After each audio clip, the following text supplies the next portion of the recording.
So if you could please tell me your name and a bit about what you do. I'm Bert. I work for HP, in charge of logistics operations for the printing and personal systems division for the Europe, Middle East and Africa region.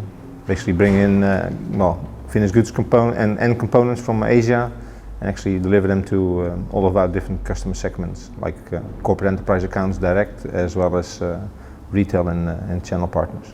I understand. And what is your opinion on the importance of improving the supply chain performance? I think that's just almost a thing that we need to do on a continuous basis, because we have a lot of competitive pressure, and we just need to make sure that we can either improve service levels to satisfy our customers, or find ways to improve our cash, as well as bring down our cost. I understand. Thank you. What are your thoughts on the usage of performance management for supply chains?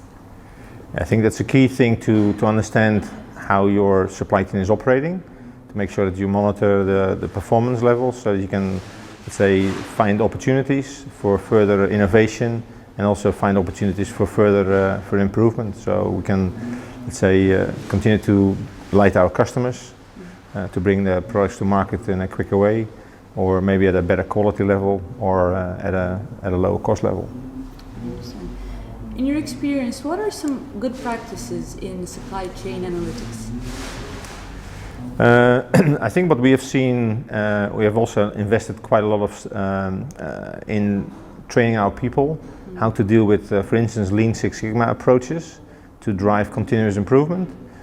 We've also invested in giving some of our top talented people some big, let's say, business challenges to figure out. We have actually put in place a supply chain academy, where once a year we give the core of our talent 5 or 6 of those global challenges to work on it for about 5-6 months, and then come back with recommendations. Okay. What are some key trends for 2015 in supply chain analytics, in your opinion?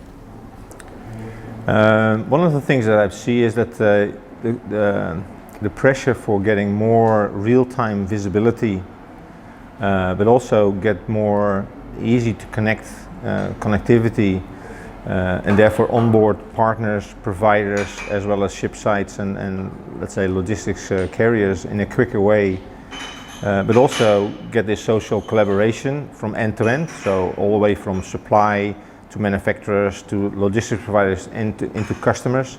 I think that end-to-end collaboration, I think that's one of the key trends that I'm seeing emerging, and also where we need to be able to be ready to support it and get ahead of the game.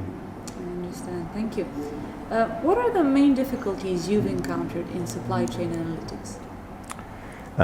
One of the key things is actually that we need to have, let's say, data accuracy, and also on-time availability of the data as well, to give us the insight of how to actually manage and further improve performance.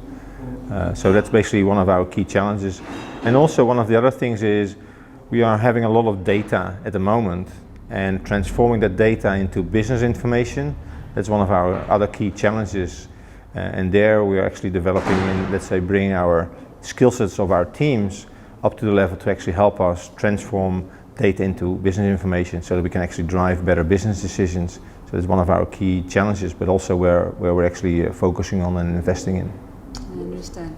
And my last question for you is, what companies would you recommend to be looked at due to their approach to supply chain analytics and their subsequent results?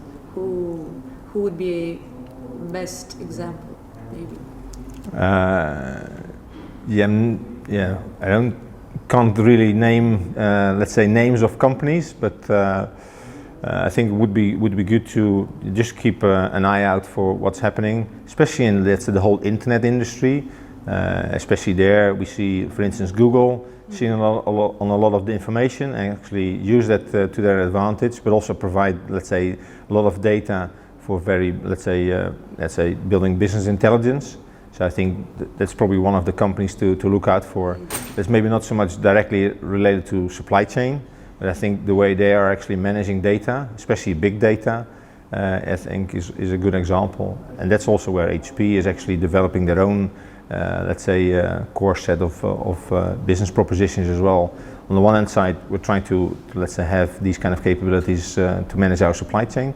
On the other hand, we're also helping customers to actually build these kind of capabilities by offering big data and analytical skills and tools ourselves. I understand. Thank you so much for your interview.